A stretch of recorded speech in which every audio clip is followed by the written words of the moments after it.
of course, I'm disappointed about the result. We need to respect that. Celtic won 2-0, but still, after all, I'm very proud of the players. They left everything to the field. Of course, I'm as a coach thinking, could we have done something differently? But I think we have the moments in the game that, with the small details, we could have get better chances, and then it could be different game. But of course, as I said, that we need to respect that they were better. They won 2-0. What did you say, or what happened after the halftime that team changed the face of and was encouraged to be in the Celtics side, and what's happened then? Maybe we just put them more energy, more positive, that you are a good player, as you saw in the first half already, that you can play in this level, and then they started to do things better. Of course, maybe also we smooth different striker, so she could maybe hold the ball a little bit more, and we get time to attack maybe more. But it was only like this.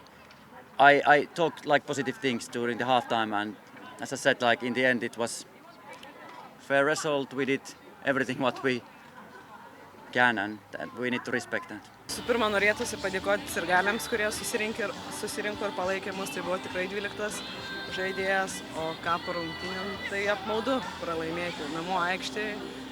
Atrodo, stengiamės, kovojam ir visai neblogai, bet to nepakako, kad išlygintume, praleisti pirmą įvartį ir kad grįžtume į rungtynės. Tad stengiamės kovoti, bet varžovai įmuš antrą įvartį ir tai tikrai darėsi sunkiau tas 10 minučių likusią žaisti.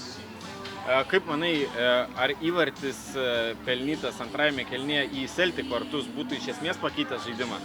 Aš manau, kad taip. Būtų išlyginę žaidimą ir daugiau pasitikėjimo mums, ir tada gal šiek tiek Celticas būtų sudrebėjęs ir nepasitikėjęs, nes vis tiek įtampa.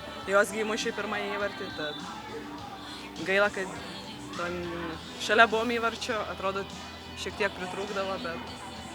Ką treneris pasakė per pertrauką, kad iš esmės pasikeitė žaidimas, pradėjo kontroliuoti kamuolį, drąsiai verštis į varžovių baudos aikštelę.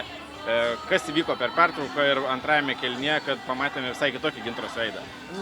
Paragino nesustoti ir pabrėžė svarbiausią dalyką, kad mes nieko negalime prarasti, nei 3 taškų, o kovoti ir atiduoti paskutinės jėgas ir žiūrėti, koks rezultatas bus iš to.